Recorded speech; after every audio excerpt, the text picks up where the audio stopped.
Ang bawat sentimong pinag-irapan ko, ipinantustos mo lang pala sa hotel ng kabit mo, habang ako tinitiis ang gutom para may maipakain sa mga anak mong walang utang na loob.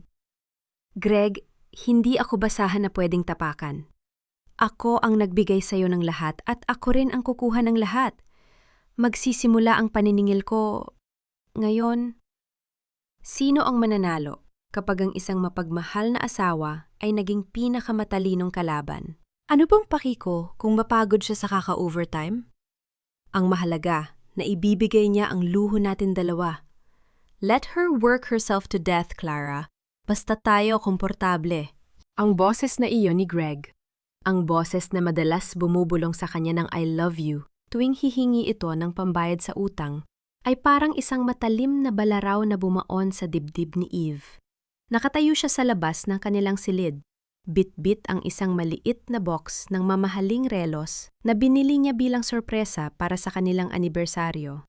Isang relos na pinag-ipunan niya sa loob ng 6 na buwan sa pamamagitan ng pagtitipid sa sariling pagkain at pagtanggap ng mga ekstra na trabaho sa opisina. Ngunit ang sorpresa yon ay tila naging isang malupit na biro. Sa pamamagitan ng bahagya na kabukas na pinto, nakita ni Eve ang kanyang asawa na nakayakap sa isang babaeng pamilyar sa kanya. Si Clara, ang kanyang sariling secretary. Pero Greg, paano kung makahalata siya? Matalino si Eve, payroll manager siya, di ba? Tanong ni Clara habang hinahaplos ang pisngi ni Greg. Tumawa si Greg, isang tawang puno ng pangungutya na hindi kailanman narinig ni Eve sa loob ng 7 taon ng kanilang pagsasama. Matalino sa numero, pero bobo sa pag-ibig. Isang I love you ko lang. Pipirma na yan sa kahit anong dokumentong ilapag ko. She's not a wife, Clara. She's my personal walking ATM. At kapag nakuha ko na ang huling pirma niya para sa titulo ng lupa sa Batangas, itatapon ko na siya na parang basahan. Nabitawan ni Eve ang regalong hawak. Walang malakas na tunog ng pagbagsak, kundi ang marahan at masakit na pagtama ng kahon sa makapal na alpombra, gaya ng unti-unting pagkadurog ng kanyang puso na walang nakakarinig. Ang kanyang mga kamay na kanina ay nanginginig sa excitement, na yon ay tila nanigas sa lamig.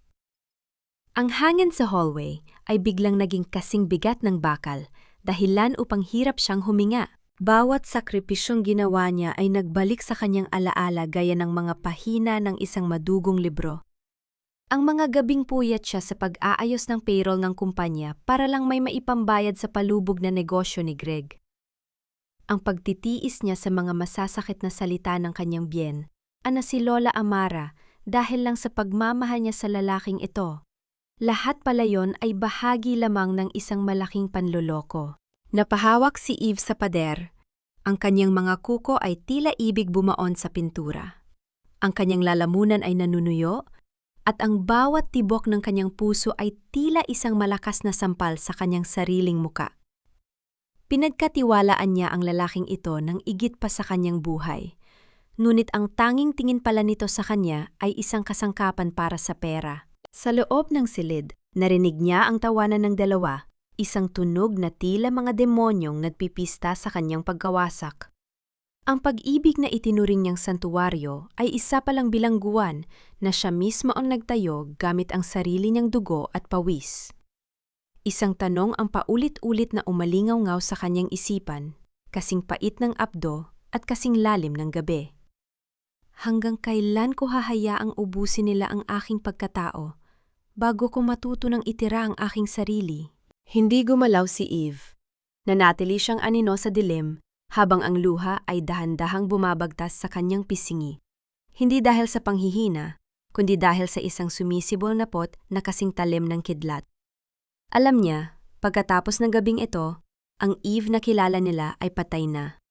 At ang babaeng papalit sa kanya ay ang siyang maniningil sa bawat sentimo ng dragedal na ninakaw nila. Bakit ang lamig na ng pagkain? Ang tagal-tagal mong dumating, Eve. Kulang na lang ay mamatay kami sa gutom dito. Wala ka nang ibang ginagawa kundi magtrabaho. Pag uwi mo rito ay hindi mo pa kami maasika. Sunang maayos. Ang boses ni Lola Amara ay kasing talim ng bilyon-bilyong karayom na tumutusok sa pandinig ni Eve. Kapapasok pa lamang niya sa kusina, Ang kanyang mga tuhod ay nanginginig pa mula sa natuklasan sa pasilyo. Ngunit, ang nakabungad sa kanya ay ang reklamo ng kanyang biyenan. Nakaupo ang matanda sa dulo ng mesa. Maringalang ayos kahit nasa loob lang ng bahay. Habang hinihintay na pagsilbihan ng babaeng, siya rin naman ang nagbabayad ng lahat ng gastusin sa pamamahay na yon. Dahan-dahang inilapag ni Eve ang turinang sopa sa ibabaw ng mesa. Ang kanyang mga kamay ay tila may sariling isip, gumagalaw sa kabila ng paninigas ng kanyang buong pagkatao. Tinitigan niya ang usok na lumalabas sa pagkain. Mainit pa naman ang sopas, sadyang naghahanap lang ng butas ang matanda para maliitin siya. Pasensya na po, ma. Marami lang pong inasikasa sa opisina. Mahinang sagot ni Eve. Ang bawat salita ay parang isang malaking bato na kailangang iluwal mula sa kanyang nanunuyong lalamunan. Opisina! Yan na lang ba ang alam mong idahilan? Pasalamat ka at tinanggap ka ni Greg sa pamilyang ito kahit wala kang dalang yaman. Utang mo sa amin ang apelidong dala mo, Eve. Kaya kahit man nang sa pagluluto at pag-aasika, sa amin magpakitang gilas ka naman. Patuloy ni Lola Amara habang marahas na hinahalo ang kanyang pagkain. Ang tunog ng kutsara sa porselana ay tila isang babala. Sa sandaling yon, pumasok si Greg sa kusina. Ang kanyang muka ay kasing aliwalas ng umaga. Tila walang bakas ng kataksilang kani-kanina lang ay ginagawa niya sa loob ng kanilang silid. Lumapit siya kay Eve at marahang humalik sa pisingin nito. Isughalik na naramdaman ni Eve na kasing lamig ng bangkay at kasing lansa ng dumi. "Hi, honey. You look tired."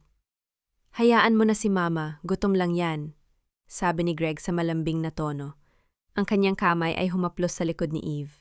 Gusto ni Eve na sumigaw. Gusto niyang isampal sa mukha nito ang relos na pinaghirapan niya.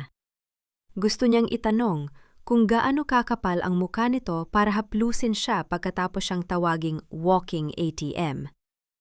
Ngunit ang kanyang katawan ay nananatiling tila isang rebulto. Ang kanyang sikmura ay bumabaliktad sa bawat pagdampi ng balat ni Greg sa kanya. Naupo si Greg sa tabi ng kanyang ina at nagsimulang kumain ng parang isang hari.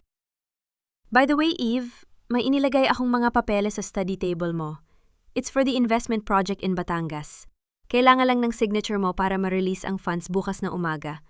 Urgent yon, honey, para sa future nating dalawa." Tinitigan ni Eve ang kanyang asawa. Sa ilalim ng malumanay na ilaw ng chandelier na siya rin ang bumili, nakita niya ang tunay na anyo ni Greg, isang linta na unti-unting sumisipsip sa kanyang dugo. Ang future na sinasabi nito ay hindi para sa kanila, kundi para sa hotel na itatayo nito kasama ang kanyang kabit. Isang matinding pait ang lumukob sa kanyang puso. Ang bawat sentimo ng kanyang pinagpaguran, ang bawat gabing hindi siya natulog para lang masiguro ang kinabukasan ng pamilyang ito, ay gagamitin lamang para sa kanyang sariling pagkawasak. Nabalot ng katahimikan ng hapagkainan, isang katahimikang punong-puno ng mga lihim at panlilinlang. Ang tunay na labanan ay hindi na tungkol sa pag-ibig, kundi tungkol sa kung sino ang mas matibay na magsuot ng maskara. "Pipirmahan mo ba mamaya, honey?" Muling tanong ni Greg. Ang kanyang mga mata ay nagniningning sa kasakiman habang hinihintay ang sagot ni Eve. Tumingin si Eve ng diretso sa mga mata ni Greg, isang tingin na nagmula sa pinakamalalim na bahagi ng kanyang vovong puso. "Titingnan ko, Greg. Titingnan ko kung ano ba talaga ang halaga ng pirma ko sa buhay mo." Ang bawat numero sa screen ng laptop ni Eve ay tila mga aninong nagsasayaw sa kanyang paningin. Ngunit sa pagkakataong ito, hindi sila nagbibigay ng katahimikan. Bilang isang payroll manager, ang mga numero ang kanyang naging mundo. Tapat, hindi nagsisinungaling, at laging may lohika. Ngunit ang mga numero nga sa harap niya ngayon ay bumubuo ng isang dambuhalang kasinungalingan na unti-unting lumalamon sa kanyang 7 taong pagsasama kay Greg. Pumasok siya sa kanyang silid-aralan at agad na nilak ang pinto. Ang mga papel na iniwan ni Greg para sa Batangas Investment ay nakalapag sa ibabaw ng mesa, tila isang paing naghihintay ng biktima. Hindi yon ang hinarap ni Eve. Sa halip, binuksan niya ang sistem ng kumpanya. Ang kumpanyang siya ang nagpapatakbo ng pananalapi. Ngunit tila ang sarili pala niyang bulsa ang unti-unting binubutas ng sariling asawa. Sa bawat pag-scroll niya sa listahan ng mga empleyado, isang kakaibang hapdi ang gumuguhit sa kanyang dibdib. Doon niya nakita ang mga pangalang hindi pamilyar sa kanya. Ghost employees.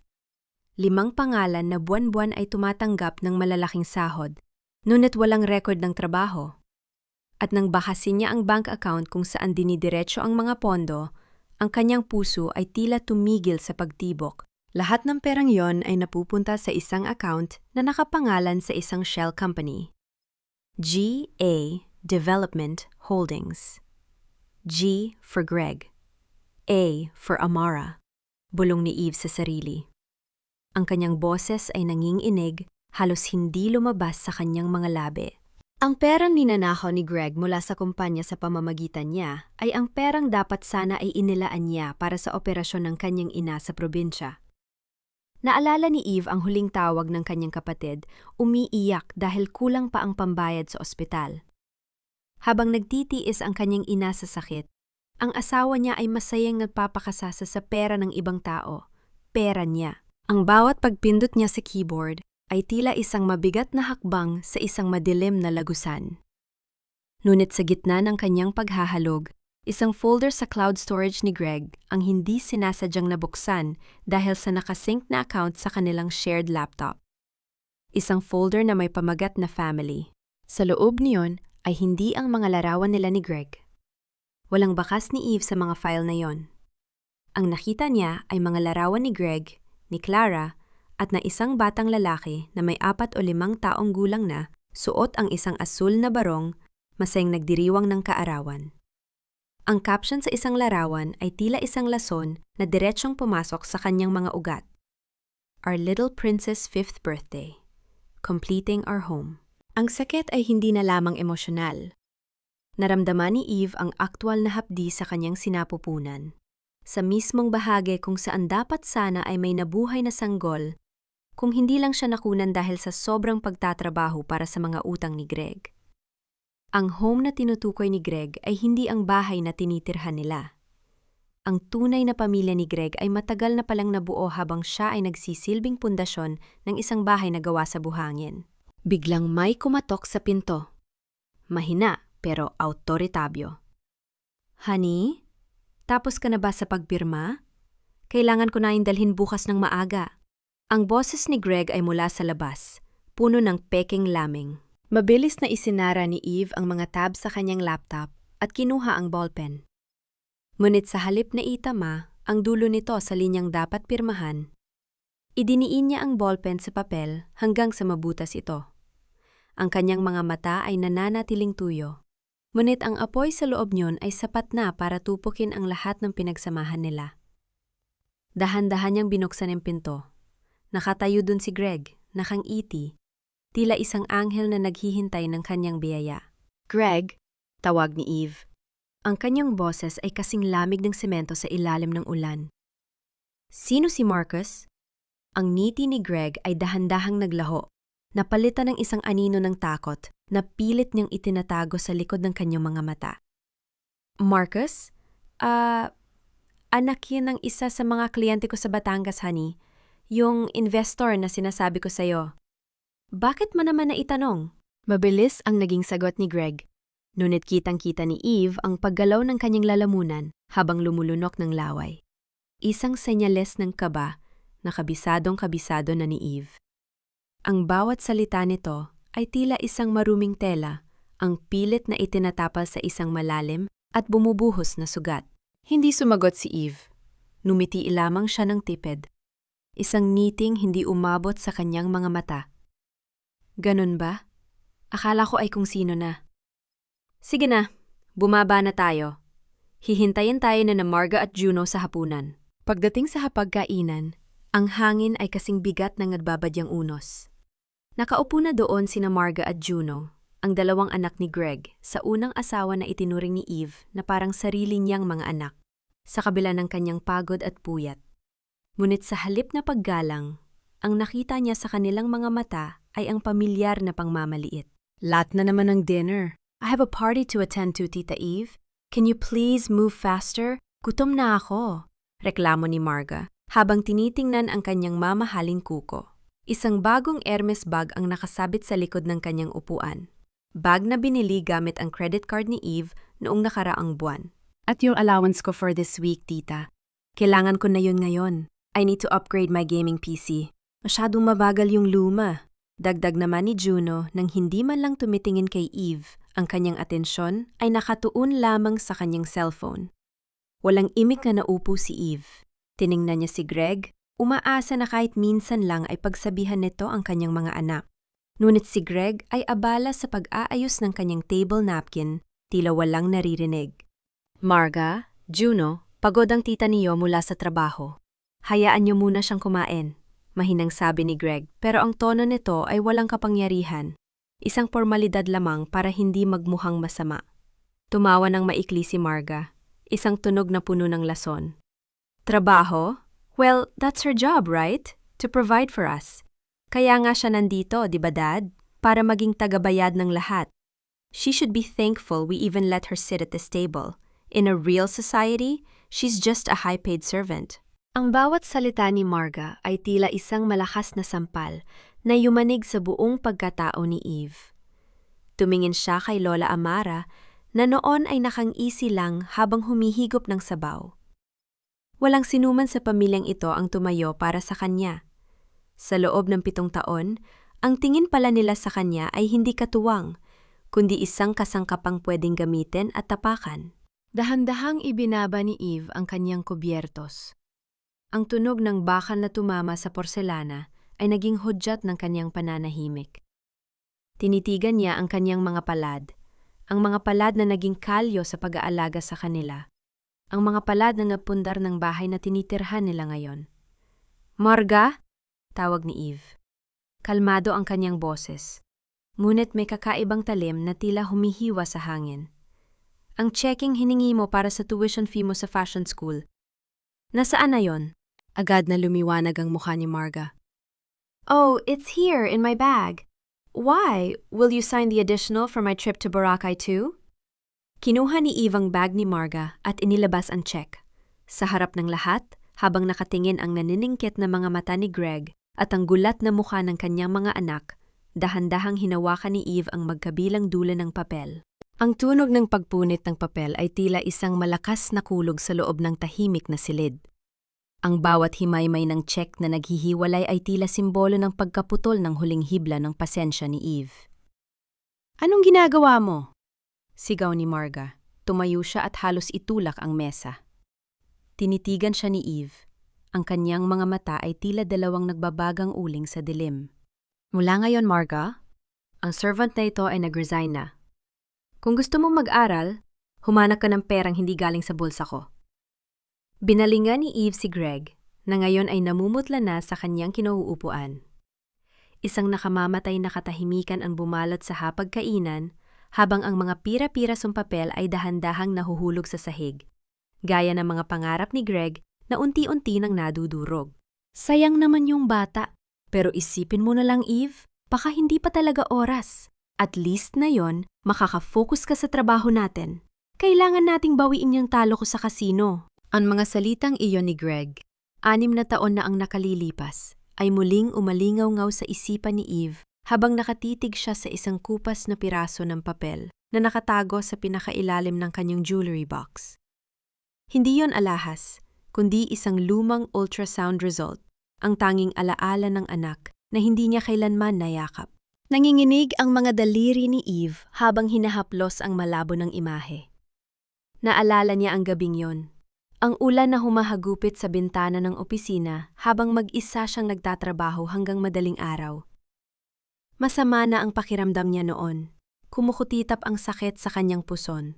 Ngunit pinilit niyang tapusin ang payroll para may maipambayad sa mga utang ni Greg.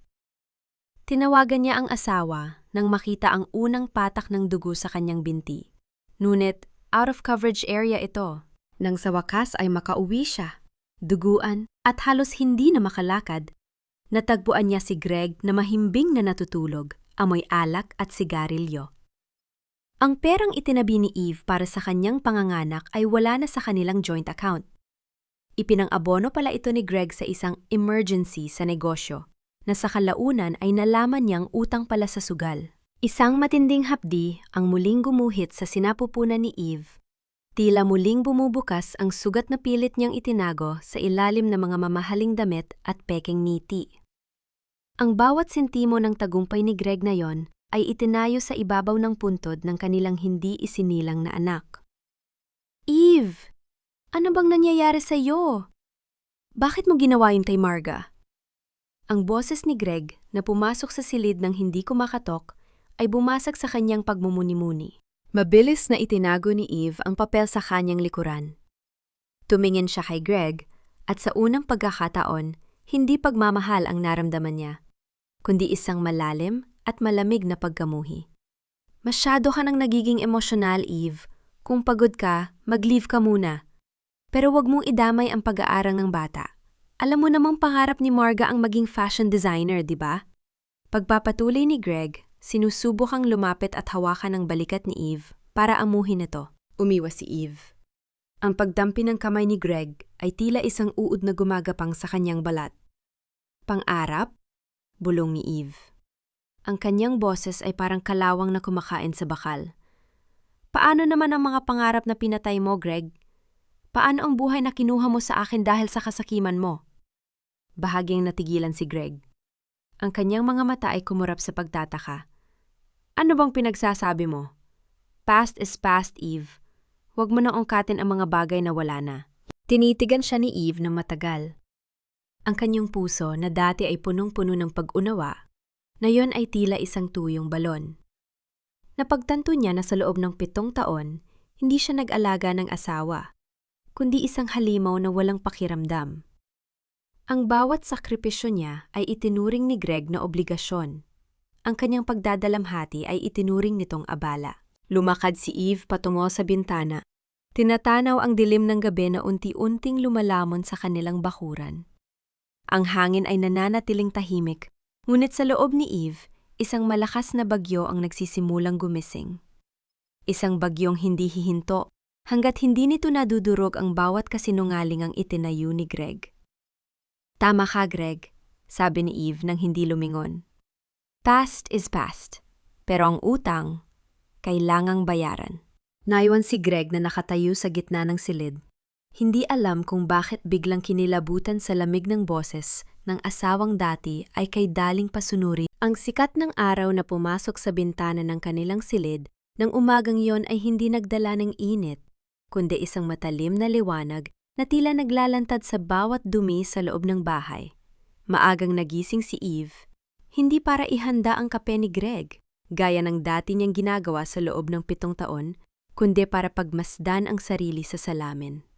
Kinuha niya ang isang matingkad na pulang lipstick, isang kulay na laging sinasabi ni Greg na masyadong matapang para sa kanya. Sa bawat haplos ng kulay sa kanyang mga labi, naramdaman ni Eve ang muling pagkabuo ng kanyang nasirang pagkatao. Sa ibaba, narinig niya ang nagmamadaling mga hakbang ni Greg patungo sa kusina, kasunod ang kanyang boses na puno ng pagtataka.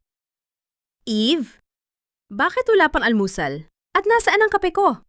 Malate na ako sa meeting para sa Batangas project. Bungad ni Greg nang makita si Eve na dahan-dahang bumababa ng hagdan. Bihis na bihis at tila hadang sakupin ang mundo. Tinitigan siya ni Eve. Ang kanyang mga mata ay walang bakas ng pagmamalasakit. May kamay ka naman, Greg.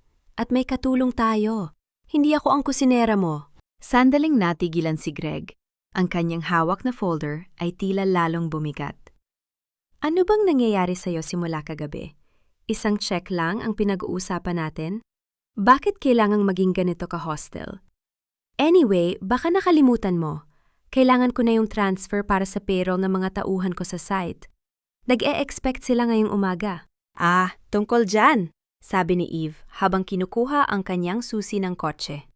May kaunting problema sa system sa opisina. Nagkakaroon ng mandatory audit ang head office dahil sa ilang irregularities na nakita nila sa mga nakaraang buwan. Naka-freeze muna ang lahat ng outgoing transfers hanggang hindi natatapos ang investigasyon. Ang mukha ni Greg ay biglang nawala ng kulay. Ang kanyang mga labi ay nanginig at ang pawis ay nagsimulang mamuo sa kanyang nose sa kabila ng lamig ng aircon. Audit? Anong audit? Hindi pwede yan. Kailangan ko ang pera niyan ngayon din. Mapapahiya ako sa mga business partners ko. Wala akong magagawa, Greg. Security protocol yun ng bangko at ng kumpanya. Unless may itinatago ka kaya ka natatakot sa audit? Tanong ni Eve. Ang kanyang boses ay kasing tamis ng asukal, ngunit kasing pait ng lason. Hindi nakasagot si Greg. Ang kanyang katawan ay tila nanigas sa takot. Alam ni Eve na sa mga sandaling yon, ang tureng papel na itinayo ni Greg ay nagsisimula na ring mayanig. Pagdating sa parking lot ng kanyang opisina, naramdaman ni Eve ang panginginig ng kanyang sariling mga kamay. Ang paglaban ay hindi madali. Ang bawat hakbang ay tila paglalakad sa ibabaw ng mga bubog. Ngunit bago ba siya makapasok sa gusali, isang itim na sasakyan ang huminto sa kanyang tapat. Isang lalaking nakasuot ng dekalidad na barong ang bumaba mula sa driver's seat. Hindi siya familiar kay Eve, ngunit ang paraan ng kanyang pagtingin ay may dalang kakaibang bigat. Isang kombinasyon ng awa at respeto. Miss Eve, I believe you're looking for these, sabi ng lalaki habang inaabot ang isang makapal na envelope. Ang kanyang boses ay malalim, kasing tahimik ng malalim na sapa. Nang buksan ni Eve ang envelope, tila tumigil ang pag-ikot ng mundo. Doon nakita ang mga orihinal na titulo ng lupa na matagal lang sinasabi ni Greg na nawawala o nasa bangko. Ang mga titulong nakapangalan lamang kay Greg at kay Clara. Sino ka? Tanong ni Eve. Ang kanyang puso ay malakas na tumitibok laban sa kanyang dibdib, tila isang ibon na gustong makawala sa hawla. Numiti ng bahagya ang lalaki, isang ngiting tila may dalang lihim na pangako. Isang kaibigan na matagal nang naghihintay na magising ka, Eve. Huwag kang mag-alala. Hindi lang yan ang ibibigay ko sa'yo. Magsisimula pa lang ang tunay na laro. Bago pa makapagsalita muli si Eve, mabilis na sumakay ang lalaki sa kanyang sasakyan at umalis. Iniwan si Eve na nakatayo sa gitna ng semento, hawak ang ebidensya ng kanyang tuluyang pagkawasak at ang susi ng kanyang paglaya. Naramdaman ni Eve ang pang-ininig ng kanyang cellphone sa kanyang bag.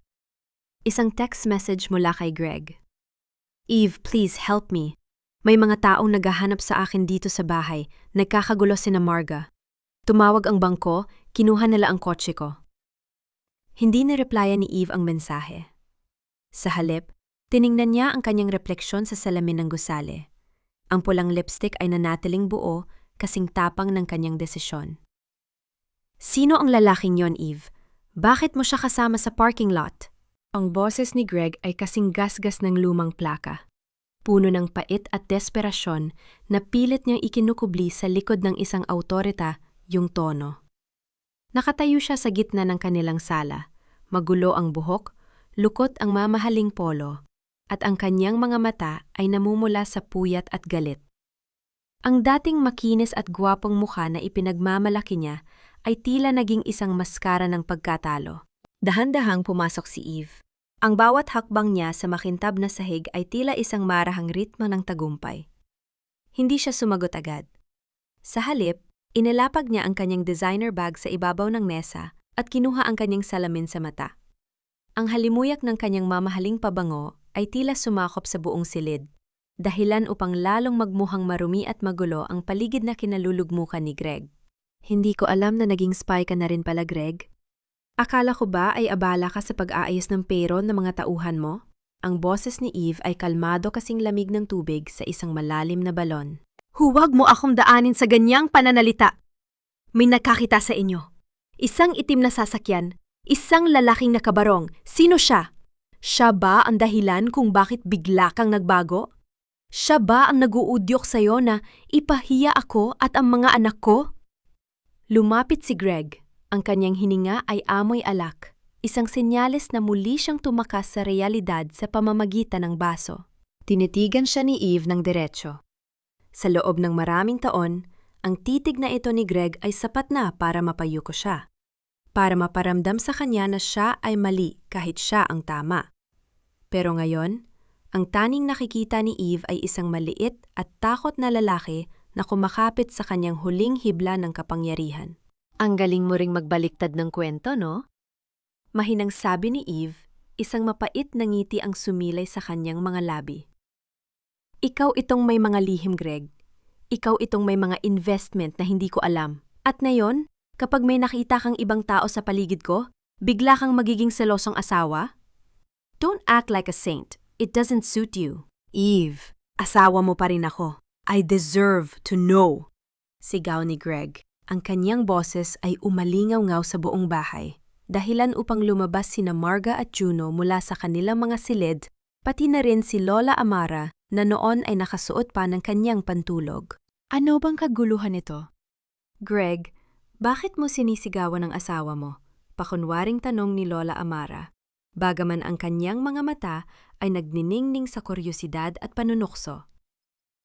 Eve, anak, totoo bang sinasabi ni Greg? May ibang lalaki ka na ba? Kaya ba hindi mo na kami maasikaso rito sa bahay? Hinarap ni Eve ang matanda. Ma, sa tingin niyo po ba ay may panahon pa ako para sa ibang lalaki? Habang ako ang bumubuhay sa inyong lahat? Habang ako ang nagbabayad ng utang ng anak niyo?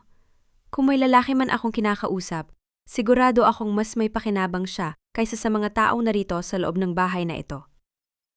How dare you? Sigaw ni Marga. You're just a payroll manager. Kung wala si Dad, wala ka sa posisyon mo ngayon. You should be grateful. Tumawa si Eve, isang tawang puno ng pait na tila humihiwas sa katahimikan ng gabi. Grateful? Marga, ang posisyon ko sa kumpanya ay bunga ng dugo at pawis ko, hindi ng apelyido ng tatay mo. Sa katunayan, kung hindi dahil sa akin, matagal nang nakakulong ang tatay mo dahil sa mga ghost employees na kinukuha niya sa payroll. Natahimik ang lahat. Ang pangalan ni Marcus ay tila isang multong dumaan sa gitna nila. Ang mukha ni Greg ay naging kasing puti ng papel at ang kanyang mga kamay ay nagsimulang manginig ng husto. Eve, anong sinasabi mo? Nauutal na tanong ni Greg. Alam mo kung anong sinasabi ko, Greg. Alam ko ang bawat sentimong kinuha mo. Alam ko ang tungkol sa GA Development Holdings at alam ko rin kung nasaan ang mga titulo ng lupa na sinabi mong nawawala. Dahan-dahang lumapit si Eve kay Greg hanggang sa maramdaman nito ang init ng kanyang hininga. Huwag mo akong susubukan, Greg. Dahil sa isang pitik ko lang, hindi lang ang sasakyan mo ang kukunin ng bangko. Pati ang kalayaan mo, kukunin ko. Iniwan ni Eve ang pamilyang nakatayo sa sala, tulala at puno ng takot. Pumasok siya sa kanyang silid at isinara ang pinto ng marahan. Ang bawat tunog ng trangka ay tila isang hudyat ng kanyang unti-unting paglayo sa mundong yon. Naupo siya sa kama at kinuha ang itim na envelope na ibinigay ng misteryosong lalaki. Sa loob niyon ay may isang maliit na card. Walang pangalan, tanging isang numero ng telepo o at isang mensahe. Ang anino ay hindi laging kalaban. Minsan, ito ang tanging nagpapakita ng tunay na liwanag. Sino ang lalaking ito? Bakit niya alam ang lahat ng baho ni Greg? At higit sa lahat, ano ang kanya kapalit sa pagtuno kay Eve? Habang iniisip ni Eve ang mga katanungang ito, narinig niya ang mahinang pagbukas ng pinto ng kanyang silid. Hindi ito si Greg. Ito ay si Juno, ang bunsong anak ni Greg, na may hawak na isang lumang tablet. Tita Eve! Mahinang tawag ng bata. Ang kanyang boses ay puno ng takot at pag-aalinlangan. I saw something on Dad's email. I think you need to see this. Tumingin si Eve kay Juno. Sa gitna ng lahat ng kasamaan at panlilinlang, meron pa bang isang piraso ng katotohanan na maaari niyang panghawakan? O ito ay isa na namang patibong na inihanda ni Greg? Eve, anak, mag-usap naman tayo ng maayos. Hindi ka naman ganyan pinalaki ng mga magulang mo, di ba? Ang pamilya ay hindi sinusukuan, lalo na sa gitna ng pagsubok. Ang boses ni Lola Amara ay kasing tamis ng pulot, ngunit alam ni Eve na may lason itong kasunod. Nakaupo ang matanda sa gilid ng kama ni Eve, hawak ang isang baso ng maligamgam na tubig, na tila ba siya ang biktima sa gitna ng kaguluhang ito.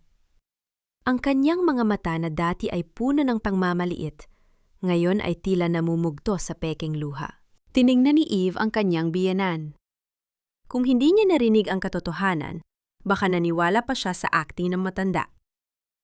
Ang pamilya po ba ay yung ninanakawan ng isa't isa, ma? Yung nagtatayo ng kumpanya sa likod ng katuwang nila para lang itago ang pirang pinaghirapan nito? Bahagyang natigilan si Lola Amara, ngunit mabilis itong nakabawi. Hinawakan niya ang kamay ni Eve, isang haplos na nagpataas ng balahibo ni Eve sa pandidiri. Anak, intindihin mo ang asawa mo. Lalaki si Greg, may pride siya. Siguro ay natatakot lang siyang mapag-iwanan mo kaya siya nakagawa ng mga maling desisyon. Pero para kanino ba ang lahat ng ito? Para rin sa inyong dalawa? Para sa kinabukasan ni Marga at Juno? Para sa akin? O para kay Marcos? Ang pagbanggit sa pangalan ng lihim na anak ni Greg ay tila isang malamig na hanging dumaan sa silid. Nabitawan ni Lola Amara ang kamay ni Eve.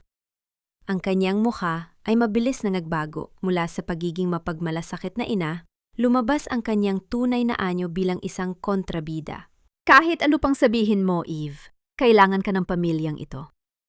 Huwag mong kakalimutan na kung hindi dahil sa amin, isang hamak na accountant ka lang na walang direksyon sa buhay. Kami ang nagbigay sa iyo ng status. Kami ang nagbukas ng pinto para makilala ka sa alta sosyedad. Ang boses ng matanda ay hindi na malambing. Ito ay naging matigas at puno ng pananakot. Huwag mong hayaang lamunin ka ng galit mo. Isipin mo ang kahihiyan kapag nalaman ng mga tao na ang proyektong pamilya mo ay nagkakaletse-letse na. Gusto mo bang maging usap-usapan? Tumayo si Eve at lumakad patungo sa kanyang cabinet.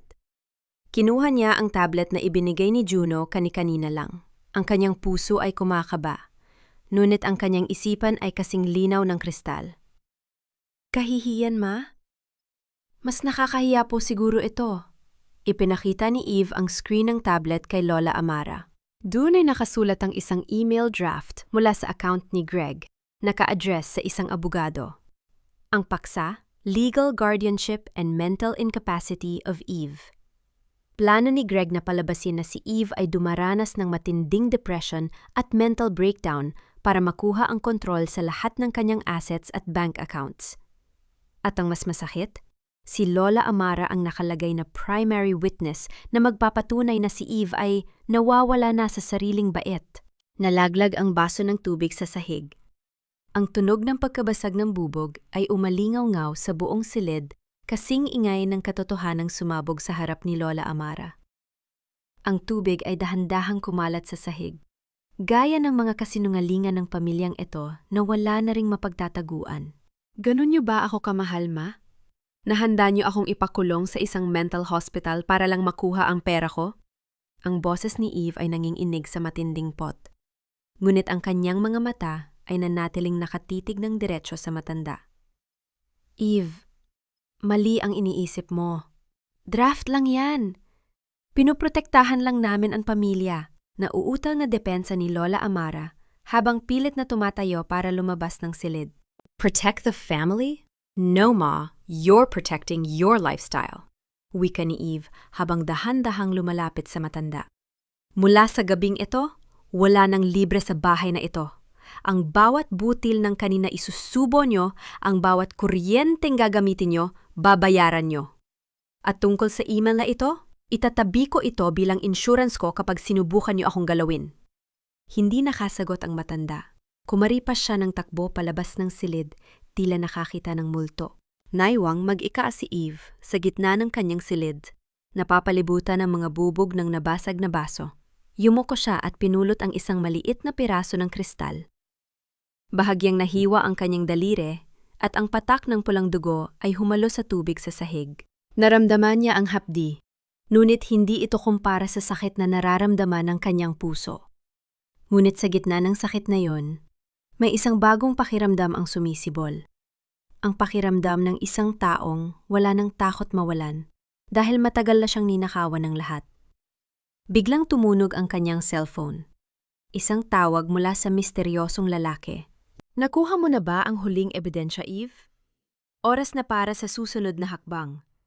Ang Batangas property, hindi lang yan lupa. Yan ang huling alas ni Greg at bukas kukunin natin yan sa kanya. Nakahinga ng malalim si Eve. Ang kanyang kamay ay mahigpit na nakakuyom. Ano kailangan kong gawin? Magsuot ka na maganda bukas, Eve. Gusto ni Greg na mag-dinner kayo sa labas. Isang huling pagkakataon para ayusin ang lahat, sabi niya. Huwag kang magpahalata na alam mo ang plano nila. Hayaan mong isipin niyang kontrol, ado ka pa rin niya. Ang tinig ng misteryosong lalaki sa kabilang linya ay tila isang malamig na haplos ng katotohanan sa gitna ng nagbabagang galit ni Eve. Ibaba niya ang telepono at muling tumingin sa salamin. Ang sugat sa kanyang daliri mula sa nabasag na kristal ay tumigil na sa pagdurugo, ngunit ang peklat sa kanyang puso ay tila lalong lumalalim. Kinabukasan, ang bahay ay balot ng isang nakabibinging katahimikan. Walang nangangahas na kumausap kay Eve. Si Lola Amara ay nagkukulong sa kwarto, habang sina Marga at Juno ay tila mga aninong umiiwas sa bawat sulyap niya. Ngunit pagdating ng hapon, pumasok si Greg sa kanilang silid na may dalang isang bungkos ng mga pulang rosas, ang paboritong bulaklak ni Eve noong mga panahong naniniwala pa siya sa kanyang mga pangako. Honey, pasensya na sa mga nangyari nitong mga nakaraang araw. Malambing ang tinig ni Greg, kasing tamis ng lason na dahan-dahang pumapatay sa kanyang kaluluwa.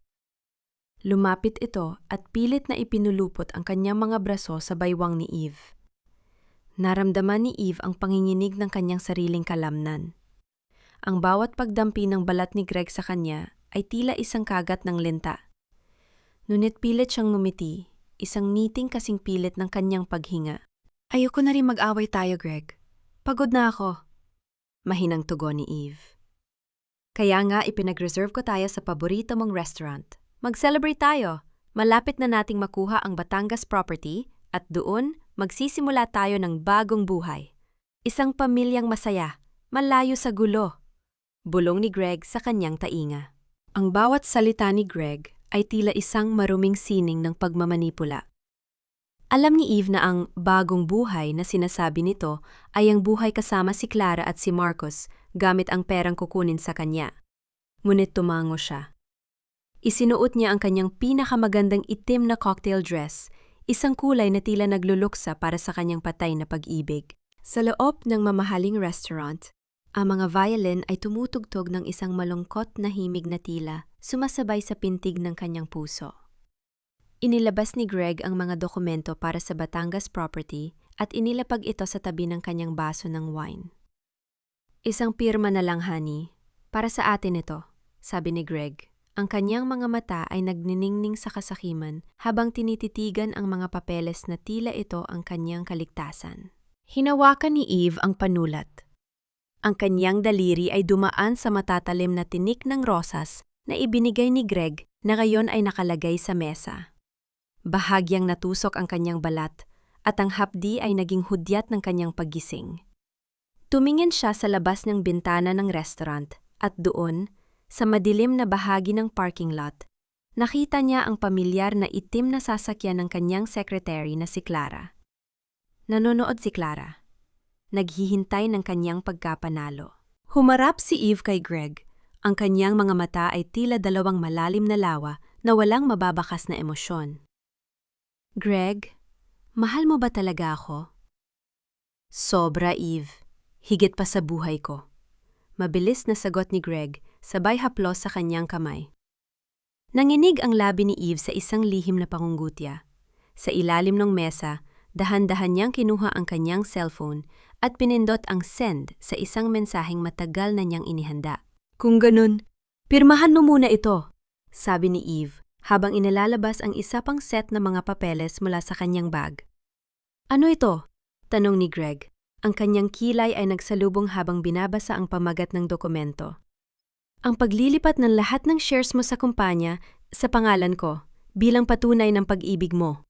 Ang boses ni Eve ay malambing, ngunit ang kanyang mga mata ay kasing talim ng kidlat na nagbabadyang tumama. Biglang tumunog ang cellphone ni Greg sa ibabaw ng mesa. Isang tawag mula sa hindi kilalang numero. Pagkabukas niya ng mensahe, isang video ang otomatikong nag-play. Isang video ni na Greg at Clara sa loob ng kanilang sariling silid na kinuha mula sa hidden camera na itinanim ng misteryosong lalaki. Ang mukha ni Greg ay naging kasing puti ng telang nakalatag sa mesa. Ang kanyang baso ng wine ay dahan-dahang nayanig hanggang sa tumapon ang pulang likido sa mga puting papeles. Tila isang sariwang dugo na nagmamarka ng katapusan ng kanyang mga kasinungalingan. Eve, pakinggan mo ako. Hindi yan ang iniisip mo. Nauutang na sigaw ni Greg habang pilit na inaabot ang kamay ni Eve. Tumayo si Eve. Ang kanyang tindig ay kasing tigas ng marmol. Huli na, Greg. Ang Batangas property, hindi na mapupunta sa'yo. Dahil kaninang umaga pa, binili na ito ng taong hindi mo inaasahan. Mula sa pintuan ng restaurant, pumasok ang misteryosong lalaki na nakabarong. Ngunit sa pagkakataong ito, hindi siya mag-isa. Kasama niya ang mga pulis at ang auditor mula sa head office. Ang gulo sa loob ng restaurant ay tila isang malabong panaginip sa pandinig ni Eve. Habang pinaliligiran si Greg ng mga awtoridad, ang kanyang asawa ay nagsisigaw, nagmamakaawa, at pilit na itinuturo ang kanyang secretary na si Clara na noon ay mabilis na tumatakas palabas ng pinto. Ngunit para kay Eve, ang boses ni Greg ay tila isang mahinang ugong na lamang ng insekto. Ang kanyang atensyon ay nakatuon sa malamig na hangin ng gabi na pumasok mula sa bumukas na pintuan. Ang hangin ng kanyang unti-unting paglaya. Pag-uwi ni Eve sa kanilang bahay, hindi katahimikan ang sumalubong sa kanya. Sa halip, narinig niya ang kalabog ng mga gamit mula sa kanyang silid. Mabilis siyang umakyat at doon ay tumambad sa kanya ang isang tagpong. Mas masakit pa sa kataksilan ni Greg. Sina Marga at Juno ay abala sa paghalugog sa kanyang jewelry box at sa kanyang cabinet. Ang mga mamahaling damit ni Eve ay nakakalat sa sahig, tinatapakan ng kanilang mga sapatos, habang ang mga alahas na regalo ng kanyang mga magulang ay pilit na isinisilid ni Marga sa isang bag. Nasaan pa ang iba? Marga, kailangan natin ng cash. Sabi ni Mom, kailangan natin siyang tulungan makatakas bago siya mahuli ng mga pulis. Ang boses ni Juno ay puno ng kaba, ngunit wala man lang bahid ng pag-aalala para kay Eve. Hinanap ko na sa vault, pero ayaw bumukas. Bilis, baka dumating na yung bruhang yon. Sagot ni Marga, ang kanyang mukha ay balot ng put at kasakiman. Kukunin natin lahat ng pwedeng makuha. Tutal pera naman natin to. Ninakaw lang naman ito ni Eve mula kay Dad. Nakatayo lang si Eve sa pintuan. Pinagmamasta ng dalawang batang itinuring niyang sariling dugo sa loob ng maraming taon. Ang bawat gabi na ipinagpuyat niya para alagaan sila noong may sakit sila, ang bawat okasyon sa school na siya ang pumunta dahil abala ang kanilang ama, lahat ng iyon ay tila mga abo na tinangay ng hangin. Dahan-dahan siyang pumasok sa loob ng silid. Ang tunog ng kanyang mga takong sa kahoy na sahig ay naging hudyat ng kanyang presensya. Agad na napatigil ang dalawa. Ang mga kamay ni Marga ay huling-huli na may hawak na isang gintong kwintas. Tita Eve! Nauutal na, sabi ni Juno, habang pilit na itinataas ang kanyang mga balikat. Ngunit si Marga, sa halip na matakot, ay lalong naging mapangahas. Bakit ka nakatingin ng ganyan? Pera naman ito ni Dad, di ba? You're just a thief! Binubuhay ka lang namin! Tinitigan sila ni Eve. Ang kanyang puso ay hindi na kumakaba sa galit. Sa halip, naramdaman niya ang isang matinding pagod. Isang pagod na nagmula sa 7 taon ng walang hanggang, pagbibipay sa mga taong hindi marunong tumanggap. Pera ng dad nyo? Mahinang tanong ni Eve. Ang kanyang boses ay kasing lamig ng semento. Ang perang ginamit pambili ng mga alahas na yan ay galing sa overtime ko noong nakaraang Pasko, habang kayo ay nasa bakasyon. Ang perang pambili ng bag mo, Marga, ay ang bonus na dapat sana ay ibinigay ko sa kapatid ko para sa kanyang pag-aaral. Lumapit si Eve sa kaniyang vault at dahan-dahang pinindot ang code. Ang tunog ng mekanismo ng vault na bumubukas ay tila isang huling hininga ng kanilang ugnayan. Mula sa loob, kinuha ni Eve ang isang makapal na bundle ng cash at ang susi ng vault. Inabot niya ito kay Marga. Sige, ubusin niyo, sabi ni Eve. Ang kanyang mga mata ay diretsyo at walang luha. Kunin niyo lahat. Ibigay niyo sa mom niyo na, kasabot ng dad niyo sa pagnanakaw sa akin. Kung sa tingin niyo ay yan ang magliligtas sa inyo, sige. Nagtaka ang dalawa. Ang ganitong reaksyon ni Eve ay hindi nila inaasahan. Inasahan nilang sisigaw siya, tatawag ng pulis o makikipag-agawan. Pero ang makitang ibinibigay ni Eve, ang lahat ng kusa ay tila isang sampal na mas masakit pa sa anumang salita. Bakit mo ginagawa to? Tanong ni Juno, ang kanyang boses ay nagsisimulang manginig. Dahil ngayon ko lang na-realize, sabi ni Eve habang dahan-dahang lumalakad patungo sa pinto, na kahit gaano karaming pera ang ibigay ko sa inyo, hindi ko kailanman mabibili ang respeto nyo. At ang respeto ko sa sarili ko? Yun ang isang bagay na hindi nyo kailanman makukuha, kahit ubusin nyo pa ang lahat ng laman ng vault na yan. Iniwan ni Eve ang silid na bukas ang vault. Pababa siya ng hagdan nang makita niya si Lola Amara na nakatayo sa dilim, nakasilip mula sa kanyang silid, ang mukha ay puno ng takot at pangamba. Hindi siya nilingon ni Eve. Lumabas siya ng bahay, bit-bit lamang ang kanyang bag at ang kanyang danggal. Sa labas, ang ulan ay nagsisimulang pumatak. Ang bawat butil ay tila naglilinis sa kanyang pagal na katawan. Pagpasok niya sa kanyang sasakyan, tumunog ang kanyang cellphone. Isang voice message mula kay Greg mula sa loob ng presinto. Eve, please, bawiin mo ang demanda. Isipin mo ang mga bata. Isipin mo ang pinagsamahan natin. Hindi ko kayang mabuhay rito. Pinindot ni Eve ang delete. Sa kanyang harapan, ang kalsada ay madilim. Ngunit sa dulo niyon, may isang liwanag na unti-unting sumisikat. Ngunit sa gitna ng kanyang pagmamaneho, isang itim na sasakyan ang biglang humarang sa kalsada. Napilitan siyang huminto. Ang misteryosong lalaki na nakabarong ay bumaba at sa pagkakataong ito, ang kanyang muka ay hindi na kasing kalmado ng dati. Eve, kailangan nating umalis dito ngayon din. Sabi ng lalaki, habang mabilis na lumalapit sa kanyang bintana. Ang Batangas property, hindi lang pera ang kinuha ni Greg doon. May mga tao siyang nasagasaan na hindi gumagamit ng batas para maningil. At ngayon, ikaw ang hinahanap nila. Akala ko ay tapos na ang lahat, Rafael. Akala ko ay malaya na ako sa oras na lumabas ako sa pinto ng bahay na yon. Ang boses ni Eve ay halos bulong na lamang. Kasing hina ng mga patak ng ulan na humahagupit sa bubong ng kanyang sasakyan. Nakatitig siya sa manibela. Ang kanyang mga daliri ay mahigpit na nakakapit dito hanggang sa mamuti ang kanyang mga kuko. Ang lamig ng gabi ay tila pumasok sa kanyang mga buto, hindi dahil sa ulan, kundi dahil sa katotohanan kahit gaano kalayo ang kanyang itakbo, ang mga anino ng nakaraan ni Greg ay patuloy na humahabol sa kanya. Sa labas ng bintana, ang misteryosong lalaki, na ngayon ay nagpakilala bilang si Rafael, ay tumingin sa kanya nang may halong pag-aalala at pagmamadali. Ang kanyang barong ay basang-basa na, at ang kanyang mukha ay tila naging isang mapa ng kapanganiban sa ilalim ng madilim na langit. Hindi basta-bastang negosyante ang inutangan ni Greg sa Batangas, Eve. Ang boses ni Rafael ay mabilis at puno ng babala. Ang perang ginamit niya para sa investments niyo ay galing sa mga taong hindi tumatanggap ng hindi bilang sagot. Ngayong nakulong si Greg at naka-freeze ang mga accounts niya, ikaw ang nakikita nilang paraan para mabawi ang bilyon-bilyong nawala sa kanila. They don't care about justice. They only care about their money. Napapikit si Eve. Ang bawat tibok ng kanyang puso ay tila isang mabigat na tambol na nagbababala ng kanyang pagbagsak. Naalala niya ang mga gabing masaya silang nagpaplano ni Greg tungkol sa Batangas property? Ang mga pangarap na itinayo sa ibabaw na mga utang na dugo ang kabayaran. Ang lahat ng kanyang pinaghirapan, ang kanyang karera, ang kanyang danggal, ang kanyang kaligtasan, ay tila isang manipis na sinulid na anumang oras ay pwedeng maputol. Bakit mo ito ginagawa, Rafael? Tanong ni Eve. Sa wakas ay lumingon siya sa lalaki. Bakit mo ako tinutulungan?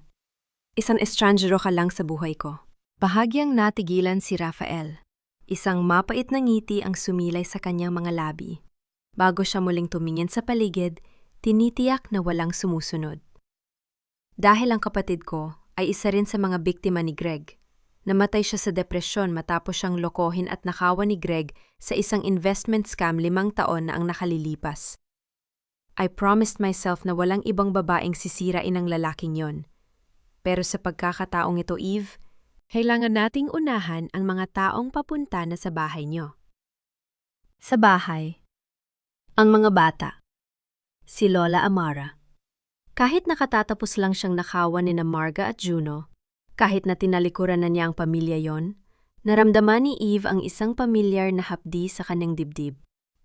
Hindi niya kayang hayaan ng mga taong walang malay, gaano man sila kawalang hiya sa kanya, na maging biktima ng karahasan ng mga sindikatong inutangan ni Greg. Kailangan nating bumalik, madiing sabi ni Eve, habang mabilis na binubuhay ang makina ng kanyang sasakyan. Anong sinasabi mo? Delikado na doon, Eve. Sigaw ni Rafael. Ang kanyang boses ay naging paos sa gitna ng ulan. Nandoon ang mga bata, Rafael. Kahit na anong gawin nila sa akin, hindi ko sila pwedeng iwanan sa mga taong yon. Utang ko yun sa sarili ko bilang isang tao, hindi bilang asawa ni Greg. Ang boses ni Eve ay puno ng determinasyon. Ang kanyang mga mata ay nagniningning sa gitna ng dilim. Mabilis na pinaharurot ni Eve ang sasakyan pabalik sa bahay, na kani-kanina lang ay kaniyang nilayasan. Ang bawat segundo ay tila isang taon sa kanyang pakiramdam. Pagdating niya sa tapat ng gate, nakita niya ang isang puting van na nakaparada sa labas. Bukas ang gate at ang mga ilaw sa loob ng bahay ay patay-sindi. Tila may nagaganap na kaguluhan sa loob. Narinig ni Eve ang isang matinis na tili mula sa loob. Ang tili ni Marga. Kasunod nito ay ang tunog ng pagkabasag ng mga bintana, isang tunog na tila humiwa sa kanyang kaluluwa. Eve, wag! Pigil ni Rafael habang bumababa rin ng sasakyan pero huli na. Tumakbo si Eve patungo sa pintuan. Ang kanyang puso ay tila sasabog na sa kaba, ngunit ang kanyang isipan ay nakatuon lamang sa isang bagay. Ang iligtas ang mga taong kahit kailan ay hindi siya minahal. Nang pumasok siya sa sala, tumambad sa kanya ang tatlong lalaking nakasuot ng itim, hawak-hawak si Juno sa leeg, habang si Marga ay nakasalampak sa sahig, umiiyak at duguan ng labi. Si Lola Amara ay nakaluhod sa gilid, nagmamakaawa. Ang kanyang mga alahas na kanina ay pinag-aagawan ay nakakalat na sa sahig, tila mga walang kwentang basura. Nasaan ang asawa mo? Tanong ng isang lalaki. Ang kanyang boses ay kasing lamig ng kamatayan. Nasaan ang pera namin? Tumingin si Eve sa mga lalaki, ang kanyang tindig ay kasing tigas ng isang reyna na handang ibigay ang kanyang buhay para sa kanyang kaharian, kahit na ang kahariang yon ay puno ng mga kaaway. Wala rito si Greg, pero ako ang asawa niya, sabi ni Eve. Ang kanyang boses ay hindi nanginginig. Pakawalan niyo ang mga bata. Ako ang harapin niyo. Isang nakamamatay na katahimikan ang bumalot sa silid. Ang bawat hininga ay tila isang huling paalam. Sa gitna ng dilim, isang tanong ang umalingaw sa isipan ni Eve. Ito na ba ang katapusan ng kanyang paglalakbay? O ito ang simula ng isang sakripisyo kung hinding-hinto niyang pagsisihan? Tapang mo, ha? Akala ko ba iniwan mo na ang mga basurang ito? Bakit ka bumalik, Eve? Ang boses ng lalaking may hawak kay Juno ay kasing gasgas ng gumuguhit na kutsil o sa ibabaw ng sahig. Siya si Salcedo, ang inutusan ng mga sindikato sa Batangas na bawiin ang bawat sentimong ninakaw ni Greg. Isang mapait na tawa ang kumawala sa kanyang mga labi habang dahan-dahang binibitawan ang leeg ni Juno, dahilan upang bumagsak ang bata sa sahig at mabilis na gumapang patungo sa kinalalagyan ni Marga. Nakatayo si Eve sa gitna ng sala. Ang kanyang anino ay mahaba at matatag sa ilalim ng kumukurap na ilaw ng chandelier. Sa bawat segundo ng katahimikan, naramdaman ni Eve ang bigat ng kanyang desisyon. Sa kanyang likuran, narinig niya ang mahihinang hikbi ni Marga. Ang batang kanina lang ay tinatawag siyang katulong at thief. Ngunit sa mga sandaling ito, ang tanging nakikita ni Eve ay ang dalawang batang walang laban sa lupit ng mundong itinayo ng kanilang ama. Bumalik ako dahil hindi ako katulad ni Greg. Ang boses ni Eve ay malalim, kasing lamig ng semento sa ilalim ng ulan. Alam ko ang pera ang habol nyo. Pakawalan nyo sila at ibibigay ko sa inyo ang access sa kumpanya na matagal ang itinatago ni Greg. Alam ko ang bawat password, ang bawat kuta ng pera na kahit si Greg ay hindi na kayang buksan. Bahagyang naguluhan si Salcedo. Tumingin siya sa kanyang mga kasamahan at muling ibinaling ang kanyang nanlilisik na mga mata kay Eve. Paano kami makakasiguro na hindi ka nagsisinungaling? Isang pirma mo lang kanina, nakuha na sana namin ang Batangas property. Pero sinira mo ang plano. Sinira kong plano dahil hindi ko hahayaang mapunta ang lupang yon sa isang mamatay tao. Sagot ni Eve habang dahan-dahang lumalapit, ang kanyang bawat hakbang ay tila isang marahang hampas ng alon sa pampang. Pero ang perang pinaghirapan ko na ninakaw ni Greg, yun ang ibibigay ko sa inyo para lang matapos na ito. Sa gilid ng kanyang paningin, nakita ni Eve ang pagbabago sa mukha ni na Marga at Juno. Ang put na dati nilang ipinapakita ay napalitan ng isang matinding gulat at kahihiyan. Pinapanood nila ang babaeng itinuring nilang kaaway na ngayon ay itinataya ang kanyang sariling kaligtasan para sa kanila. Ang mga alahas na nakakalat sa sahig, ang mga alahas na pilit nilang ninakaw, ay tila naging mga piping saksi sa kadakilaan ng pusong kanilang niyurakan. Tita Eve, wag! Mahinang bulong ni Juno, ang kanyang boses ay nanging inig sa takot at pagsisisi. Hindi siya nilingon ni Eve. Ang kanyang buong atensyon ay nakatuon kay Salcedo. Lunit bago pa makapagsalita ang lalaki, isang malakas na tunog ng sirena ang narinig mula sa labas. Kasunod ang pagpasok ni Rafael na may hawak na baril at ang mga anino ng mga pulis na mabilis na pinaliligiran ang bahay. Ibagsak ang mga sandata! Sigaw ni Rafael. Ang kanyang boses ay umalingaw. Naw sa buong bahay kasing lakas ng kulog. Naging mabilis ang mga pangyayari. Sa gitna ng kaguluhan, tinangka ni Salcedo na hablutin si Eve para gawing hostage, ngunit mabilis na humarang si Rafael. Ang tunog ng pakikipagbuno at ang mga sigaw ng utos ay tila naging isang malabong ingay sa pandinig ni Eve. Ang kanyang tanging naramdaman ay ang mahigpit na yakap ni Marga sa kanyang binti. Patawad, tita! Patawad! Iyak ni Marga. Ang kanyang mga luha ay basang-basa sa damit ni Eve. Nang sa wakas ay mapusasan si Salcedo at ang kanyang mga kasamahan, ang bahay ay muling binalot ng isang kakaibang katahimikan. Hindi ang katahimikan ng takot, kundi ang katahimikan ng isang masakit na paggising. Nakatayo si Eve sa gitna ng sala, habang ang kanyang pamilya, ang pamilyang matagal siyang sinaktan, ay nakaluhod at nakayakap sa kanya. Tumingin si Eve kay Rafael, na noon ay dahan-dahang nagbababa ng kanyang baril. Ang mga mata ni Rafael ay puno ng respeto. Tila kinikilala ang lakas ng babaeng nasa harap niya. Ligtas na kayo, Eve, mahinang sabi ni Rafael. Ngunit bago pa makahinga ng maluvag si Eve, ang kanyang cellphone ay muling tumunog. Isang tawag mula sa ospital. Miss Eve? Si Greg po. Nagtangka po siyang magpakamatay sa loob ng kanyang selda. Kailangan niyo pong pumunta rito ngayon din. May iniwan siyang sulat para sa inyo. Ang bawat hininga ni Eve ay tila naging isang mabigat na pasanin. Ang bagyo ay hindi pa pala tapos. Ang huling unos ay kabubukas pa lamang. Ang amoy ng antiseptic at malamig na hangin mula sa aircon ng ospital ay tila mga kamay na sumasakal sa lalamunan ni Eve habang naglalakad siya sa pasilyo ng intensive care unit.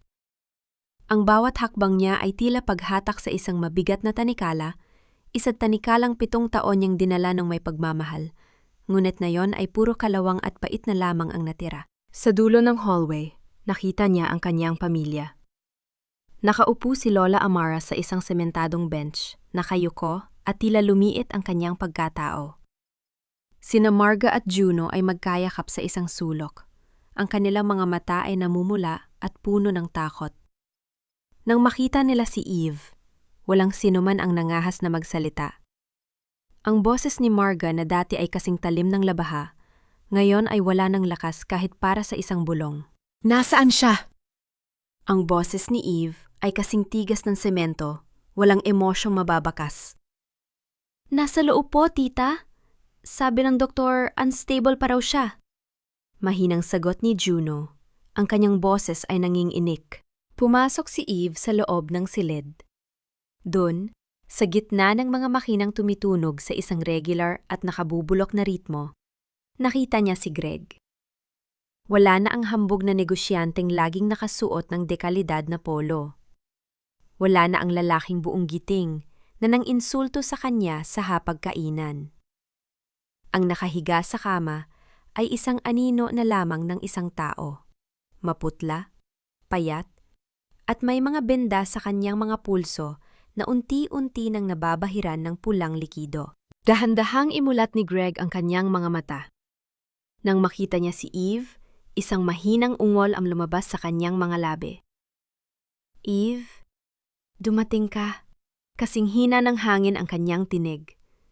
Ang kanyang kamay, na dati ay mahigpit na humahawak sa mga dokumentong pagnanakawan si Eve, ay dahan-dahang gumalaw patungo sa kanyang gilid.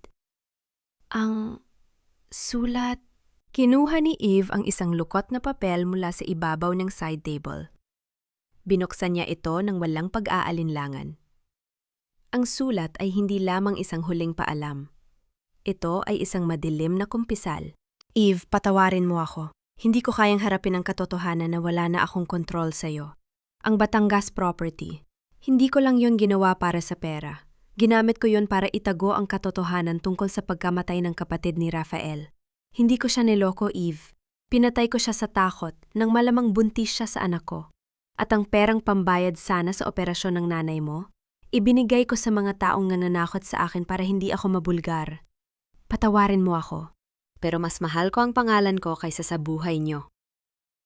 Naramdaman ni Eve ang pag-ikot ng kanyang paligid.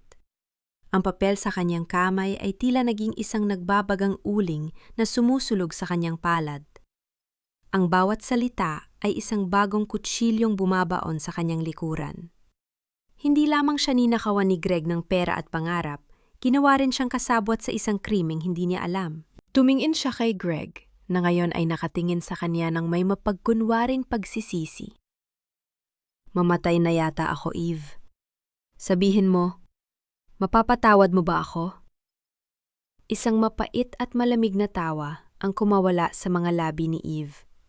Ang kanyang mga luha ay hindi pumatak para sa lalaking nasa harap niya, kundi para sa sarili niyang katangahan. Mamatay ka man o mabuhay, Greg. Wala nang halaga sa akin ang tawad mo. Sabi ni Eve, ang kanyang boses ay kasing lalim ng hukay. Dahil ang bawat patak ng dugo sa mga pulso mo ay hindi kailanman makakabayad sa buhay ng batang nawala sa akin at sa buhay ng babaeng kinuha mo. Lumabas si Eve ng silid nang hindi nililingon ang lalaking minsang naging mundo niya. Sa labas, nakaharap niya si Rafael. Ang mga mata nito ay nagtatanong, naghihintay ng sagot tungkol sa kanyang kapatid. Rafael! Ang boses ni Eve ay nanginginig. Alam ko na ang lahat. Ngunit bago pa makapagsalita si Rafael, isang grupo ng mga investigador mula sa NBI ang mabilis na dumating sa pasilyo. Miss Eve, meron kaming natanggap na ulat na may kinalaman ka rin sa mga financial transactions ni Greg sa Batangas. Base sa mga pirmadong dokumento na hawak namin, ikaw ang lumalabas na mastermind sa pagnanakaw ng pundo ng kumpanya. Kailangan mong sumama sa amin para sa investigasyon. Naniga si Eve sa kinalalagyan niya. Ang huling bitag ni Greg ay hindi pala ang kanyang suicide attempt. Ang huling bitag ay ang kanyang pirma sa mga papeles na akala niya ay audit reports. Mga papeles na ipinapasa sa kanya ni Greg habang siya ay pagod at puyat.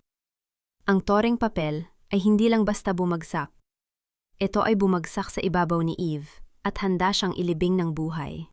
Ang malamig na bakal ng posas na pumalibot sa mga pulso ni Eve ay tila mas masakit pa kaysa sa anumang sampal na natanggap niya sa kanyang buong buhay. Ang bawat tunog ng mekanismo ng metal na humihigpit sa kanyang balat ay tila huling hantungan ng kanyang danggal.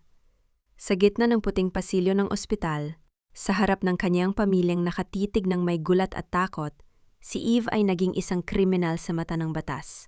Isang huling regalo mula sa kanyang asawang si Greg. Wait, officer! There must be a mistake! Si Dad ang gumawa na lahat ng yan! Tita Eve is innocent! Sigaw ni Marga. Ang kanyang boses ay nanginginig sa pagitan ng iyak at galit habang pilit na humaharang sa mga investigador. Marga, tumabi ka. Mahinang utos ni Eve. Ang kanyang boses ay hindi nanginginig. Ang kanyang likod ay nananatiling tuwid gaya ng isang matibay na haligi. Tumingin siya sa mga dokumentong hawak ng NBI agent. Alam ko ang mga linyang yan. Ang bawat pirma ko dyan ay kinuha ni Greg noong mga gabing wala ako sa sarili dahil sa pagod. O noong mga sandaling nagluluksa ako sa anak na nawala sa akin. Sapat na ang mga ebidensyang ito, Miss Eve. Sa korte mo na ipaliwanag ang lahat. Madiing sabi ng opisyal habang pilit siyang hinihila paalis. Ngunit bago pa sila makahakbang, humarang si Rafael. Ang kanyang mga mata ay tila nagbabagang uling, nakatitig sa mga dokumento. Sandali. I am a legal consultant for this case. You cannot take her yet. Tingnan niyo ang timestamps ng mga digital signatures na yan. Napatigil ang lahat. Kinuha ni Eve ang kanyang huling lakas ng loob at tumingin kay Rafael. Sa gitna ng kanyang pagkawasak, nakita niya ang isang liwanag sa mga mata ng lalaki. Isang liwanag na nagsasabing hindi siya mag-isa. I am a payroll manager for a reason, officers. Sabi ni Eve, ang kanyang boses ay unti-unting nagiging matalim at puno ng awtoridad. Greg thought he was smart. Inisip niyang dahil ako ang pumirma, ako ang mananagot. Pero nakalimutan niyang bawat dokumentong pinalulusot niya sa system ko ay may shadow audit trail na ako lang ang may alam. Sa bawat gabi na pinapapirma niya ako ng mga pecking reports, lihim kong nire-record ang IP address at ang mga keystrokes ng computer na ginagamit niya sa loob ng bahay na ito. Dahan-dahang kinuha ni Eve ang isang maliit at tila walang kwentang USB drive mula sa kanyang maliit na bulsa sa bag na hawak ni Juno. Narito ang lahat. Ang bawat pagtatangka ni Greg na pasukin ang account ko. Ang bawat mensahe niya kay Clara tungkol sa pag-frame sa akin at ang katotohanan na siya ang gumamit ng kumpanya para sa kanyang sariling bulsa. Greg didn't just leave a suicide note. He left a trail of his own crimes that he thought I was too blind to see. Natahimik ang buong pasilyo. Ang mga investigador ay nagsimulang magbulungan at suriin ang drive na ibinigay ni Eve. Sa loob ng silid, narinig ang mahinang tunog ng flatline mula sa heart monitor ni Greg. Isang mahaba at nakabubulok na tunog na tila huling hudyat ng kanyang paglisan. Ang lalaking sumira sa buhay ni Eve ay tuluyan ng binitawan ng kanyang sariling katawan. Ngunit ang katarungan ay kasisimula pa lamang. Lumapit si Lola Amara kay Eve. Ang kanyang mga kamay ay naninginig habang pilit na hinahawakan ng dulo ng damit ng kanyang menurong-menuro na manugang. Eve, anak, patawarin mo kami. Wala kaming alam. Pilit kaming binulag ni Greg. Tumingin si Eve sa kaniyang biyenan. At pagkatapos ay kina Marga at Juno. Nakita niya ang tunay na pagsisisi sa kanilang mga mata. Isang pagsisising hindi na mababayaran ng pera o alahas. Ngunit sa pagkakataong ito, hindi galit ang naramdaman ni Eve. Naramdaman niya ang isang malalim na kalayaan. Ma, tapos na ang panahong ako ang sumasalo sa lahat. Sabi ni Eve habang dahan-dahang tinatanggal ng mga pulis ang kanyang posas matapos kumpirmahin ang ebidensya sa drive. Ang pagpapatawad ay hindi ibinibigay ng ganoon kadali. Kailangan nyo itong pagtrabahuhan. Pero para sa akin, malaya na ako. Lumakad si Eve patungo sa labas ng ospital. Iniwan ang malamig na amoy ng kamatayan at ang mga anino ng kanyang nakaraan. Sa labas, ang ulan ay tumigil na at ang unang sinag ng bukang liwayway ay unti-unting sumisilip sa abot tanaw.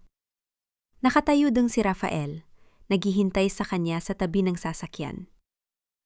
Anong plano mo ngayon, Eve? Tanong ni Rafael, ang kanyang boses ay puno ng pag-asa. Huminga ng malalim si Eve. Ang kanyang puso ay magaan, tila isang ibon na sa wakas ay nakalaya mula sa isang gintong hawla. Gusto kong makita ang nanay ko, madiing sagot ni Eve. At pagkatapos nyon, sisimulan kong itayo ang isang buhay na ako ang arkitekto. Isang buhay na walang utang na loob, walang kasinungalingan, tanging ako lang. Ngunit sa gitna ng kanilang pag-uusap, isang itim na kotse ang huminto sa tapat nila. Bumaba ang isang abogado. Ang abogado ni Greg. Miss Eve, bago pumanaw ang asawa niyo, may huli siyang binago sa kanyang last will and testament. At sa tingin ko, kailangan niyo itong malaman ngayon din bago makuha ng mga creditors ang lahat. Napatigil si Eve. Ang huling pasabog ni Greg ay tila hindi pa natatapos. Meron pa bang huling lason na iniwan ng kanyang asawa? Ang huling hininga ni Greg ay hindi nagdala ng kapayapaan, Kundi isang huling lason na nakabalot sa puting papel ng kanyang huling habilin. Sa loob ng opisina ng abogado, habang ang sikat ng araw ay pilit na sumisilip sa pag-itan ng mga blinds, binasa ng abogado ang mga salitang tila mga huling haplos ng isang kamay na matagal nang nabulo. Iniwan ni Greg ang buong GA Development Holdings sa pangalan mo, Miss Eve. Ang boses ng abogado ay walang emosyon, kasing lamig ng hangin sa loob ng silid. Kasama na rito ang lahat ng ari-arian sa Batangas. Ngunit, kasama rin sa dokumentong ito ang kanyang pag-amin na ang lahat ng assets na ito ay may kaakibat na utang na higit pa sa halaga ng mga lupa. He left you a kingdom of debts, Eve. Inasahan niyang gagamitin mo ang talino mo para linisin ang dumi niya. O kaya naman ay malunod ka kasama ng kanyang mga kasalanan. Isang mapait na ngiti ang sumilay sa mga labi ni Eve. Tumingin siya sa bintana, sa mga sasakyang dumadaan na tila walang pakialam sa kanyang paghihirap. Greg, hanggang sa huli, ay nais pa rin siyang gawing alipin ng kanyang mga pagkakamali. Nais pa rin siyang itali nito sa isang responsibilidad na hindi naman kanya. I am rejecting the inheritance. Ang boses ni Eve ay kasing linaw ng kampana sa madaling araw. Ipagbili niyo ang lahat ng ari-arian, gamitin niyo ang bawat sentimo para bayaran ang mga taong niloko niya. Unahin niyo ang pamilya ni Rafael at ang mga empleyadong hindi nabayaran. Ang matitira, ibigay niyo sa mga charitable institutions. Ayokong may matira kahit isang bakas ng pera ni Greg sa buhay ko. Nagulat ang abogado. Ngunit mabilis ding tumango bilang paggalang. Sa labas ng opisina, naghihintay si Rafael. Nang malaman niya ang desisyon ni Eve, isang mahabang buntong hininga ang kanyang pinakawalan. Isang hiningang nagdadala ng 5 taong pait at pangungulila para sa kanyang kapatid. Malaya ka na, Eve. Tunay na malaya, mahinang sabi ni Rafael habang dahan-dahang hinahawakan ang balikat ni Eve. Makalipas ang 1 buwan, nakatayo si Eve sa harap ng kanyang dating mansyon. Ang gate ay may nakasabit ng foreclosed na karatula. Nakita niya sina Lola Amara, Marga at Juno na naglalakad palabas, bitbit ang kani-kanilang mga bag. Wala na ang kanilang mga mamahaling kagamitan. Wala na ang kanilang kayabangan. Lumapit si Marga kay Eve. Ang kanyang mga mata ay wala ng bakas ng put. Tita, nakahanap na po ako ng trabaho bilang sales assistant sa isang butik. Mag-aaral po ako sa gabi. Patawad po sa lahat. Tumango si Eve. Isang marahang pagtanggap na hindi kailangang dumaan sa maraming salita. Hindi niya sila pinatawad para maging maayos ang lahat, kundi pinatawad niya sila para hindi na sila maging bahagi ng kanyang isipan. Pinanood niyang sumakay ang tatlo sa isang pampublikong sasakyan. Isang eksenang dati ay hindi nila magagawa, ngunit ngayon ay kailangan nilang harapin para matutong mabuhay ng tapat. Dinala ni Eve ang kanyang sarili sa probinsya. Sa tabi ng kanyang ina na ngayon ay mabilis nang bumubuti ang kalagayan matapos ang matagumpay na operasyon. Sa ilalim ng puno ng mangga, habang naririnig ang huni ng mga ibon at ang marahang pagaspas ng mga dahon, pinuksan ni Eve ang kanyang laptop. Hindi na payroll ng kumpanya ni Greg ang kanyang inaayos. Sa screen ay nakasulat ang pangalan ng kanyang bagong simula, Eve's Financial Empowerment and Consulting. Isang firm na nakatuon sa pagtulong sa mga kababaihang biktima ng financial abuse. Ang mga babaeng gaya niya na minsang nagbulag-bulagan sa ngalan ng pag-ibig. Lumapit si Rafael, dala ang 2 baso ng malamig na juice. Naupo ito sa kanyang tabi, pinagmamasdan ang payapang mukha ni Eve. Handa ka na ba para sa susunod na chapter? Tanong ni Rafael. Ang kanyang mga mata ay tila nagtatanong kung may puwang pa ba para sa isang bagong pag-ibig. Tumingin si Eve sa malayo, sa abot tanaw kung saan ang langit at dagat ay nagtatagpo. Naramdaman niya ang init ng sikat ng araw sa kanyang balat. Isang init na hindi na nakakasunog, kundi nagbibigay ng bagong buhay. Handa na ako, Rafael. Pero sa pagkakataong ito, hindi ko na kailangan ng sinumang magliligtas sa akin. Dahil sa wakas, nailigtas ko na ang sarili ko. Ang huling silip ng araw sa abot tanaw ay nag-iwan ng mga guhit ng kulay kahel at lila sa langit. Tila isang canvas na dahan-dahang ipinipinta ng tadhana. sa dalampasigan ng isang tahimik na bayan sa Batangas, kung saan ang marahang paghalik ng mga alon sa buhangin ay ang tanging musikang naririnig. Nakaupo si Eve sa isang kahoy na upuan. Wala na ang kanyang mga mamahaling suot na galing sa pagnanakaw ni Greg. Ngayon, suot niya ay isang simpleng puting linen na damit, kasing linis ng kanyang bagong simula. Isinara ni Eve ang kanyang laptop pagkatapos ng isang mahabang konsultasyon sa isang babaeng biktima rin ng panloloko. Nararamdaman niya ang gaan ng kanyang dibdib, isang pakiramdam na tila lumulutang siya sa gitna ng payapang dagat. Ang bawat numerong kanyang inaayos ngayon ay hindi na para sa kasakiman, kundi para sa kalayaan ng iba. Lumapit si Rafael, bitbit ang kanyang tsinelas habang naglalakad sa basang buhangin. Hindi siya nagsalita agad. Hinayaan niya munang damhin ni Eve ang katahimikan ng gabi. Nang makarating siya sa tabi ng babae, marahan niyang ipinatong ang kanyang kamay sa sandalan ng upuan nito.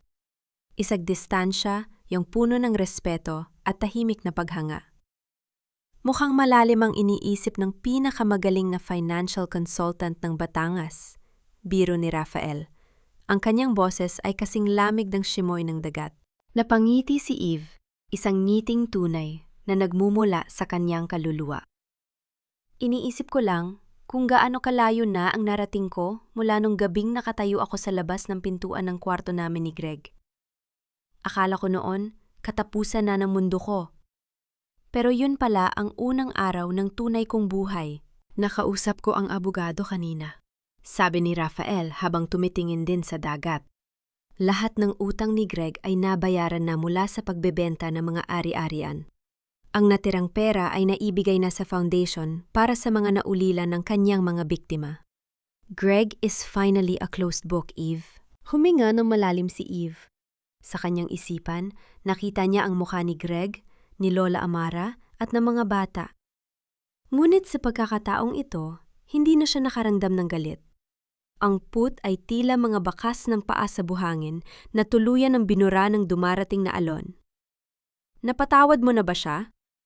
Tanong ni Rafael, ang kanyang boses ay puno ng kuryosidad. Napatawad ko na ang sarili ko, Rafael. Sagot ni Eve. Ang pagpapatawad kay Greg ay hindi na mahalaga dahil wala na siyang kapangyarihan sa akin. Ang mahalaga ay pinatawad ko ang sarili ko sa pagiging martir sa loob ng 7 taon. Pinatawad ko ang sarili ko sa hindi ko pag-alis ng mas maaga. At sa pagpapatawad na yon, natagpuan ko ang kapayapaang hindi kailanman maibibigay ng kahit na sinong lalaki. Tumayo si Eve at hinarap si Rafael. Sa ilalim ng unang bituin na sumisikat sa langit, nakita nila sa isa't isa ang isang pangakong hindi kailangang dumaan sa mga kontrata o pirma. Ito ay isang pangako ng paggalang at pagsuporta, isang pag-ibig na hindi nagmamay-ari, kundi nagpapalaya. Tara na! Hinihintay na tayo ni Nanay para sa hapunan? Anyaya ni Eve. Naglakad silang magkasama patungo sa maliit na bahay na puno ng liwanag. Ang bawat hakbang ni Eve sa buhangin ay matatag. Tila sinasabi sa mundo na siya ang reyna ng sarili niyang tadhana. Ang kanyang kwento ay hindi nagtapos sa isang kasal o sa isang yaman, kundi sa isang pagtatagumpay ng kanyang sariling danggal. Ang tunog ng kanilang mga tawa ay dahan-dahang tinangay ng hangin. Humahalo sa amoy ng dagat at sa tamis ng tagumpay. Sa huling pagkakataon, lumingon si Eve sa dagat, ang dagat na naging saksi sa kanyang pagluha at nayon ay saksi sa kanyang pagbangon. Ang halaga ng isang babae ay hindi nasusukat sa dami ng kanyang naibibigay, kundi sa tapang niya na tumayo at sabihing, sapat na. At sa gabing yon, si Eve ay higit pa sa sapat. Siya ay buo.